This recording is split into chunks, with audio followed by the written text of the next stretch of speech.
This happened quite a decent while ago, back when I was 21. Enough years have passed to the point where I feel safe talking about it. I was fresh out of college with a decent job and minimal expenses since I was living in my childhood home with my parents. Imagine that, racking up considerable savings without having to worry about food or a place to sleep, and all the while having full access to the room I grew up in, my car, and all my hometown comforts. It's safe to say I was living in pure bliss. Believe me, I knew how lucky I was to have parents who allowed me to stay at home rent-free.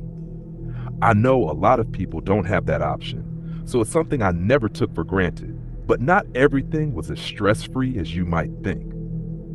What I'm about to tell you happened not even 1 month into my time back at home. I've never been what people my age like to call a party guy. I don't drink excessive amounts of alcohol, I don't spend every ounce of my free time at clubs, and I definitely don't allow women to dictate my life in any way. That's just how I was raised. My father is the most important man in my life, and hookup culture disgusts me. Because of all that, my life is pretty routine. Wake up, satisfy my caffeine addiction, go to work, go to the gym, read a bit of my book at home, mess around on my phone, go to sleep.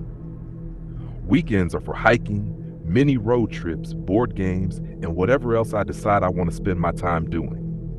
But one random weekend, my closest friend from college, Jake, invited me and our other 2 friends, Mark and Tyler, to spend a few days at his family's cabin. Jake's cabin was way out in the woods, miles from any real civilization. No cell service, just trees and silence, the kind of silence that feels like it's watching you back. We thought it'd be a fun, laid-back weekend, but what actually happened shook me to my core. The first night, after we got the fire going, I couldn't shake the feeling that something was lurking just beyond the firelight. Every time I glanced into the trees, I caught shadows slipping between the trunks, too quick, too deliberate to be animals. Mark laughed nervously, saying it was nothing, but I could see the tension in his eyes. The forest felt alive and hungry. Later that night, when we finally went to bed, I was the only one still awake when I heard it. A slow, dragging, scratching sound on the cabin's wooden walls. It was like nails scraping against wood, desperate and chilling. I froze, heart pounding in my chest. When I looked outside the window, the darkness was thick and endless. Nothing moved, but I felt like eyes were burning into me from the blackness. I pulled the covers over my head, but the fear dug deep, making it impossible to sleep. The next day, Tyler found strange symbols carved into a tree near the hiking trail. Jagged, twisted shapes that looked like warnings. We joked about it, but the uneasy silence between us said otherwise. The woods pressed in closer with every step. That night, the footsteps started, slow, heavy, circling the cabin like something stalking us. I woke the others, whispering warnings, but when we stepped outside, the forest was dead silent again. The kind of silence that screams danger.